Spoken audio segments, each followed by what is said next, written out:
Hello दोस्तों। तो आपका स्वागत है एक बार फिर से मेरे यूट्यूब चैनल पर। तो दोस्तों, हमने लास्ट वीडियो में देखा था इंस्टेंस वेरिएबल क्या होते हैं, स्टैटिक वेरिएबल क्या होते हैं। दोस्तों, इस वीडियो में हम देखने वाले हैं दोनों में डिफरेंस क्या होता है और भी बढ़िया तरीके से देखने वाले हैं। और दोस्तों, चलो हम बिना किसी बात की देरी करते हुए हम स्टार्ट करते हैं। अगर अब तक भी आपने हमारे चैनल को सब्सक्राइब नहीं किया है तो सब्सक्राइब कर दें। तो चलिए हम शुरू करते हैं। तो दोस्तों, आज हम पढ़ने वाले हैं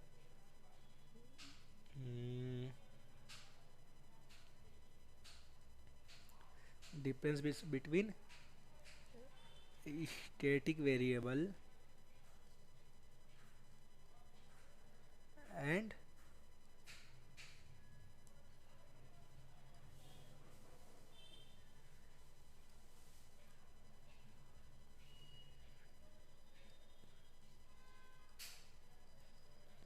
इंस्टेंस वेरिएबल में डिफरेंस। ठीक है, वो इसको क्या कहते हैं, इसको क्या कहते हैं, नॉन स्टैटिक वेरिएबल।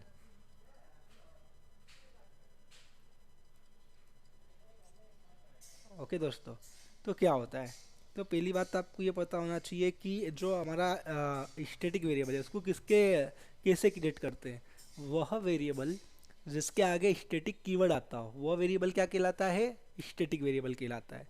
तो चलिए हम लिख देते हैं यहाँ पे, क्या लिख देते हैं यहाँ पे हम, लिख देते हैं, क्या लिखते हैं, स्टैटिक कीवर्ड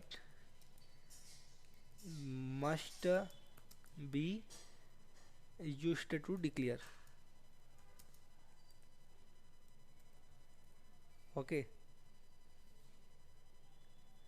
ठीक है, ये हमारा पहला हो गया। और इंस्टेंस वेरिएबल में क्या होता है, नॉन स्टैटिक वेरिएबल में क्या होता है। तो इसमें क्या होता है, हम स्टैटिक वेरिएबल का यूज़ नहीं करते हैं। ओके, तो ठीक है, तो यहाँ पे कुछ लिखने की मेरे को ज़रूरत नहीं है, आपको समझ जाना चाहिए कि जो हमारा स्टैटिक वेरिएबल है उसमें हम क्या करते हैं कि इसमें हम स्टैटिक कीवर्ड का यूज़ करते हैं, इसमें हम नहीं यूज़ करते। यहाँ पे हम डायरेक्ट करते हैं। तो क्या कह सकते हैं कि non used static keyword to declare variable. और तो ये होता है। ओके, हम कोई भी स्टैटिक कीवर्ड का यहाँ पे यूज़ नहीं करते। सेकंड वाला क्या होता है, तो इसको हम कैसे कॉल करते हैं। जो हमारा स्टैटिक वेरिएबल होता है, हमने लास्ट वीडियो में देखा था स्टैटिक वेरिएबल को, तो उसको कैसे कॉल किया था दोस्तों, याद करो। और नहीं, अगर आपने हमारा लास्ट वीडियो नहीं देखा है तो आप पहले हमारा लास्ट वीडियो देखो कि देख के आओ।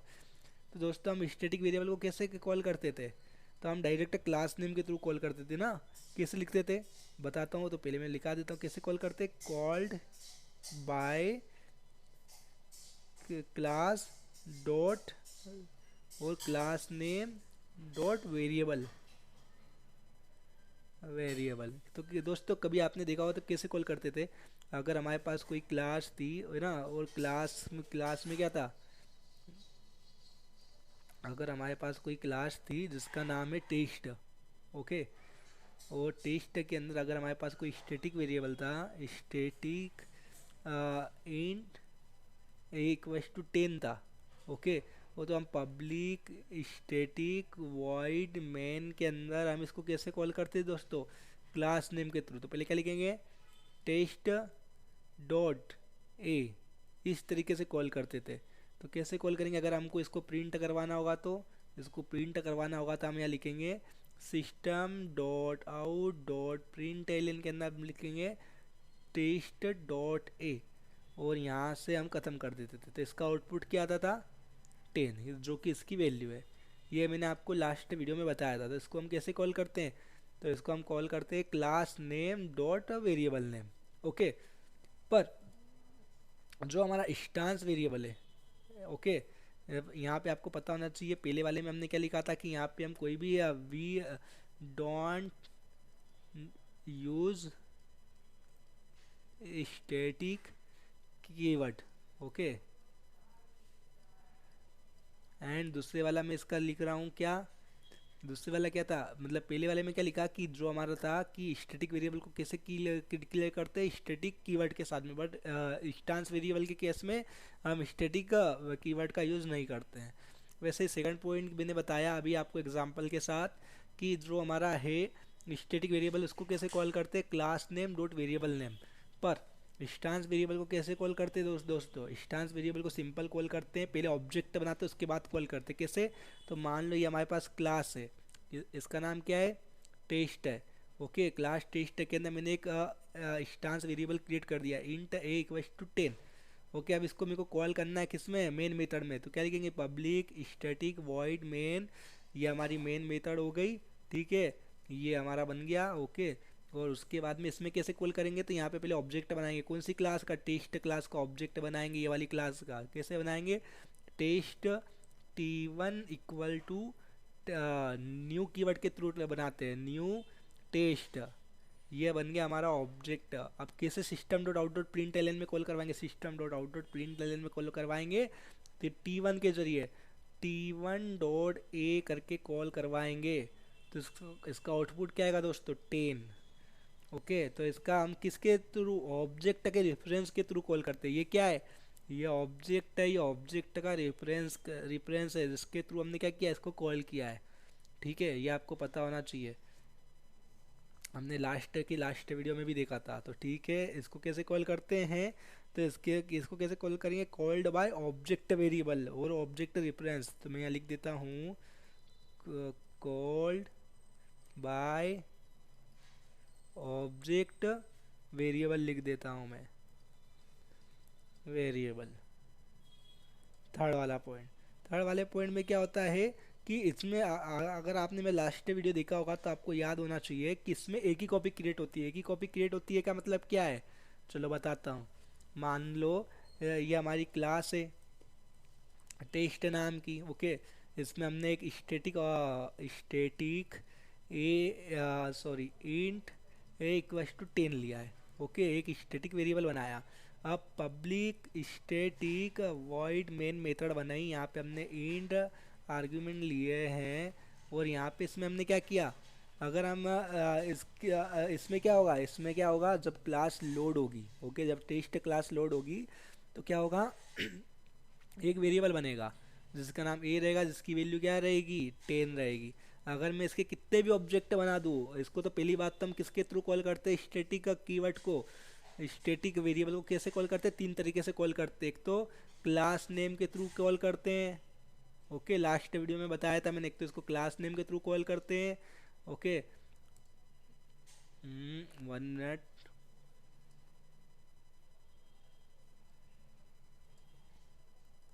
इसको क्लास नेम के थ्रू कॉल करते हैं। दूसरा डायरेक्ट कॉल कर सकते हैं, वो भी सेम क्लास में हो तो ही हो। तीसरा ऑब्जेक्ट रेफरेंस, ऑब्जेक्ट वेरिएबल या ऑब्जेक्ट रेफरेंस से भी कॉल कर सकते हैं। ओके, ये मैंने लास्ट वीडियो में आपको बताया था। ओके, ऑब्जेक्ट वेरिएबल, तो इसको 3 तरीके से कॉल करते हैं। तो इसकी कितनी कॉपी बनती है ये आपको हमेशा पता होना चाहिए। जब भी स्टैटिक वेरिएबल की एक कॉपी बनती है, अगर मैं इसके 3 ऑब्जेक्ट भी बना दूँ, कैसे, यहाँ पे अगर मैं लिख दूँ test T1 equal to new test, तो ये मेरा एक ऑब्जेक्ट बन गया।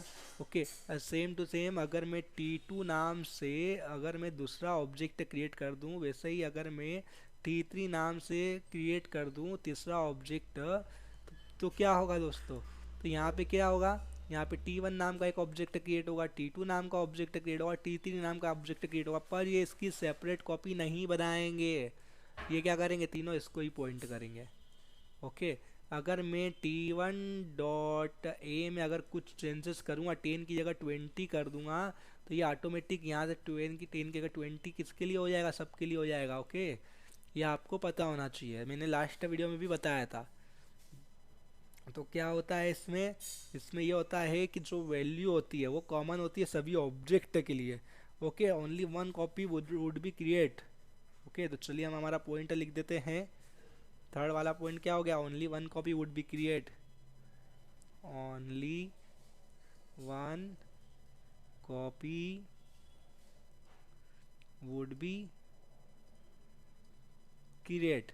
पर स्टांस के केस में ऐसा नहीं है। स्टांस के केस में क्या है, जितने ऑब्जेक्ट बनाएंगे उतनी उसकी कॉपी क्रिएट होगी। मतलब ये है, चलो इसको भी एग्जाम्पल के थ्रू समझते हैं। ओके, चलो मैंने एक क्लास बनाई टेस्ट नाम की। ओके, अब टेस्ट के अंदर मैंने एक स्टांस वेरिएबल बना लिया, इंट ए इक्वल्स टू 10। यहाँ पे मैंने मेन मेथड बना ली, पब्लिक स्टैटिक वॉइड मेन नाम की मेन मेथड बनाई मैंने। ठीक है, यहाँ पे हमारा इंट आर्ग्यूमेंट रहता है। ओके, यहाँ हमने मेन मेथड बनाई। अब कभी भी मेरे को पहली बात तो ये कि इंस्टांस ऑब्जेक्ट को कैसे कैच करते, कैसे हम इसको प्रिंट करवाते हैं। तो यहाँ पे इसको प्रिंट करवाते हैं ये ऑब्जेक्ट के थ्रू। ओके, पहले हमको ऑब्जेक्ट बनाना पड़ता है। तो ठीक है, हम इसका पहले ऑब्जेक्ट बना लेते हैं। तो ऑब्जेक्ट बनाने के लिए मैं ग्रीन का यूज़ करता हूँ। कैसे यूज़ कर ऑब्जेक्ट बनाते हैं, test t1 equal to new keyword के थ्रू हम क्या बनाते हैं, ऑब्जेक्ट बनाते हैं टेस्ट। ये इसका एक ऑब्जेक्ट बन गया।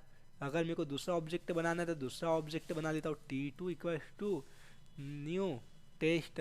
ये दो ऑब्जेक्ट बन गए। एक काम करते इसके तीन ऑब्जेक्ट बनाते हैं, test t3 equal to new, ये मैं तीन ऑब्जेक्ट बन गए। ओके, अब अगर मेरे को प्रिंट करवाना है इन तीनों को, तो कैसे प्रिंट करवाऊंगा। इनको प्रिंट करवाने का सिंपल उपाय है, इसको प्रिंट करवाने के लिए कर लेता हूँ। तो system dot out dot print L N में मैं कैसे प्रिंट करवाऊँ, t1 डॉट ए की वैल्यू प्रिंट करवा लूँगा। वैसे ही system dot out dot print L N में t2 डॉट ए की वैल्यू प्रिंट करवाऊँगा। System dot out dot print L N में t3 डॉट ए की वैल्यू प्रिंट करवाऊँगा। ओके, तो ये मेरा क्या हुआ, ये मेरे प्रिंट होगा, वो प्रिंट हो जाएंगे। इन तीनों का आउटपुट क्या आ जाएगा, 10 10 10, 3 बार 10 आ जाएगा। ओके, ये हमारा हो गया आउटपुट। ठीक है, पर अब ये चल कैसे रहा, तो दोस्तों क्या होगा कि ये कब क्रिएट होता है, जब हम ऑब्जेक्ट क्रिएट करते हैं। जो ऑब्जेक्ट क्रिएट, हम तीन ऑब्जेक्ट क्रिएट कर रहे हैं, तो तीन ऑब्जेक्ट क्रिएट होंगे। क्या नाम से, t1 नाम से।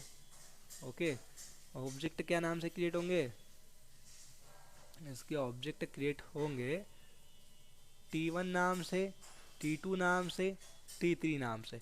अभी जब ऑब्जेक्ट करेंगे क्रिएट होंगे तो सेपरेट कॉपी बनाते हैं इंस्टांस के केस में। कैसे, यहाँ एक वस्तु इसकी एक सेपरेट कॉपी बनाएंगे 10 की, सेम t2 के लिए भी एक सेपरेट कॉपी बनाएंगे, सेम t3 के लिए भी एक सेपरेट कॉपी बनाएंगे। ओके, अगर मैं इसकी वैल्यू चेंज कर दूं, कभी मैंने इसकी वैल्यू चेंज कर दी मैंने t1 dot A equal to 20 कर दिया, तो 10 की वैल्यू 20 हो जाएगी, पर यहाँ पे सेम वैल्यू रहेगी, यहाँ चेंज नहीं होगी। ओके, यहाँ क्या रहेगी, सेम वैल्यू रहेगी। अगर मैं यहाँ पर कर दूँ t2 dot A equal to 50 कर दूँ, तो यहीं पे 50 होगा, यहाँ इन दोनों में कोई फर्क नहीं पड़ेगा। उसी प्रकार अगर मैं t3 dot A equal to 100 कर दूँ, तो 10 की जगह 100 हो जाएगा, इन दोनों में कोई फर्क नहीं पड़ेगा। तो क्या, जितने ऑब्जेक्ट बनाएंगे उतनी ही इसकी सेपरेट कॉपी क्रिएट होगी। ओके, जितने ऑब्जेक्ट बनाएंगे सॉरी, तो मैं आपको यहाँ हिंदी में नोट लिखवा देता हूँ, ये आपको पता होना चाहिए क्या है। नोट कितने का, 100 का, ये याद रखना। इसमें क्या होता है, जितने ऑब्जेक्ट बनाएंगे, ओके, जितने ऑब्जेक्ट बनाएंगे उतनी कॉपी क्रिएट होगी। किसकी होगी, इंस्टांस वेरिएबल की, इंस्टांस वेरिएबल की। ओके दोस्तों, तो ये आपको पता होना चाहिए नोट। पर स्टैटिक वेरिएबल के केस में एक ही कॉपी क्रिएट होती है। ठीक है, तो इसका क्या आ जाएगा, multiple copies could be generated along with creation of object. तो चलिए हम लिख देते हैं यहाँ पे, थोड़ा अच्छे से लिख देते हैं तो और भी आपको अच्छा दिखेगा। क्या आएगा, मल्टीपल ऑब्जेक्ट कुड बी और sorry multiple copies could be generated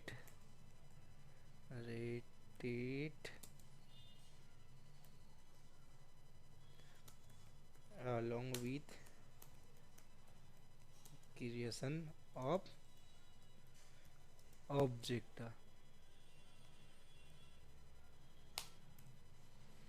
ठीक है दोस्तों, तो ये आपको पता होना चाहिए कि इसमें मल्टीपल क्रिएट होते हैं। ठीक है, तब फोर्थ वाला कोई सा पॉइंट बच रहा है क्या, तो फोर्थ वाला पॉइंट हम लिख सकते हैं यहाँ पे कि ये इनिशियलाइजेशन कब होता है।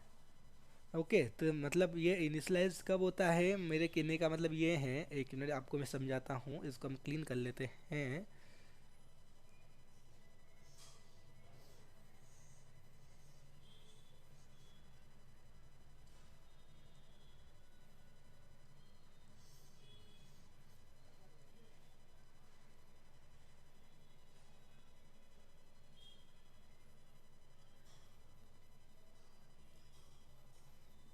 इसमें ऑब्जेक्ट की ज़रूरत नहीं पड़ती है इनिशलाइज करने के लिए। ओके, तो क्लास लोडिंग टाइम पे इनिशलाइज हो जाता है, ये आपको पता होना चाहिए, क्योंकि इसकी सेपरेट कॉपी क्रिएट होती है। ओके, पर क्या होता है ना, देखो, अगर स्टैटिक के केस में क्या होता है, स्टैटिक वेरिएबल के केस में, कि कोई मेरी क्लास है, वो उसका नाम टेस्ट है, उसके अंदर कोई मेरा स्टैटिक इंट नाम का 1/10 वेरिएबल है। ओके, यहाँ तो अब इसमें क्या होगा, ओके, जब भी एक क्लास लोड होगी दोस्तों, ओके, क्लास लोड हुई, तो यहाँ पे सीधा क्या होगा, 1/10 आ गया। एक किसमें, एक कौन से मेथड एरिया के अंदर, कौन से एरिया में आएगा, तो ये आएगा मेथड एरिया के अंदर स्टोर हो जाएगा। ओके, इसमें कोई ऑब्जेक्ट की ज़रूरत पड़ी नहीं पड़ी। पर इसी केस में अगर हम नॉन स्टैटिक की बात करें, ओके, अगर मैं इसी केस में यहाँ पे नॉन स्टैटिक की बात करूँ, तो उसमें क्या है, उसमें मैं एक क्लास बनाऊंगा टेस्ट नाम की। ओके, इसमें मैंने इंट a=10 ले लिया। ओके, यहाँ पे मैं क्या, यहाँ पे अभी ये कुछ नहीं होगा जब तक मैं इसका ऑब्जेक्ट नहीं क्रिएट करूँ, तब तक ये क्रिएट होगा नहीं होगा। क्या करेंगे, पब्लिक स्टैटिक वॉइड मेन के अंदर जब तक मैं इसमें ऑब्जेक्ट नहीं बनूंगा, कैसे, टेस्ट t1 न्यू टेस्ट करके मैं इसका ऑब्जेक्ट नहीं बनूंगा, तब तक क्या नहीं होगा, ये क्रिएट नहीं होगा। अब ये कैसे क्रिएट होगा, इसकी सभी में सेपरेट कॉपी क्रिएट होती है, तो T1 में क्या होगा, ये T1 किसको पॉइंट करेगा, एक सेपरेट कॉपी को बनेगी जिसकी वैल्यू क्या रहेगी, 10। अगर मैं वैसे ही कभी T2 भी ऑब्जेक्ट बनाता हूँ तो क्या होता है दोस्तों, T2 बन जाएगा एक ऑब्जेक्ट, और वो किसको पॉइंट करेगा, इसी को, एक दूसरी सेपरेट कॉपी को प्रिंट करेगा। T3 बनाता हूँ तो T3 भी क्या करेगा, एक तीसरी सेपरेट कॉपी को प्रिंट करेगा। तो इसमें क्या होगा, इसमें क्या हो रहा है, कि इसमें क्या हो रहा है कि इनिशियलाइजेशन तो हो रहा है, पर कब हो रहा है, जब उसका ऑब्जेक्ट क्रिएट हो रहा है। करेक्ट है। और स्टैटिक के केस में क्या कब हो रहा है, इनिशियलाइज बिफोर ऑब्जेक्ट क्रिएशन। तो चलो मैं आपको लिखवा देता हूँ लास्ट वाला पॉइंट।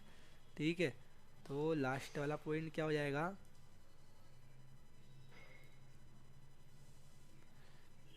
फोर्थ पॉइंट क्या हो गया, कि इनिशियलाइज कब हो रहा है, तो इनिशियलाइज और डन कब हो रहा है, बिफोर ऑब्जेक्ट क्रिएशन। ओके, पर इसमें क्या हो रहा है, इसमें कब इनिशियलाइज हो रहा है, ऑब्जेक्ट क्रिएट होने के बाद में। ओके, तो यहाँ पे हम क्या लिखेंगे, इनिशियलाइजेशन, स्पेलिंग देख लेना दोस्तों, स्पेलिंग में बहुत गड़बड़ करता हूँ मैं। Okay, after object creation. तो दोस्तों मेन तो इसमें चार डिफरेंस है। पहला क्या है, कि जो हमारा ये आपने नोट डाउन कर लेना, याद कर लेना, कुछ भी कर लेना, कि जब भी हम स्टैटिक वेरिएबल बनाते हैं उसमें स्टैटिक कीवर्ड होता है, इसमें हम स्टैटिक कीवर्ड का यूज़ नहीं करते हैं। सेकंड वाले में इसको कैसे कॉल करते हैं, क्लास नेम डॉट वेरिएबल के नाम से, इसको हम ऑब्जेक्ट वेरिएबल या ऑब्जेक्ट रेफरेंस के नाम से कॉल करते हैं। ओके, और थर्ड वाले में क्या है कि इसकी हमेशा एक कॉपी क्रिएट होती है, वो इसमें क्या होता है, मल्टीपल कॉपी क्रिएट होती है जितने ऑब्जेक्ट बनाते हैं। और फोर्थ वाला क्या है कि ये कब इनिशियलाइज होता है, इसमें कब वैल्यू इनिशियलाइज होती है, जब हम ऑब्जेक्ट क्रिएशन के पहले हो जाती है, क्लास लोडिंग टाइम पे होती है। ओके, और इसमें कब होती है, जब ऑब्जेक्ट क्रिएट करते हैं उसके बाद होती है। तो दोस्तों ये हमारा है difference between static variable and instance variable. अगर वीडियो पसंद आया हो तो लाइक करिए, चैनल को सब्सक्राइब करिए। आगे भी हम ऐसे ही आपके लिए छोटे छोटे वीडियो लाते रहेंगे और हम बहुत ही डीप में पढ़ेंगे। तो दोस्तों मिलते हैं हम अगले वीडियो में।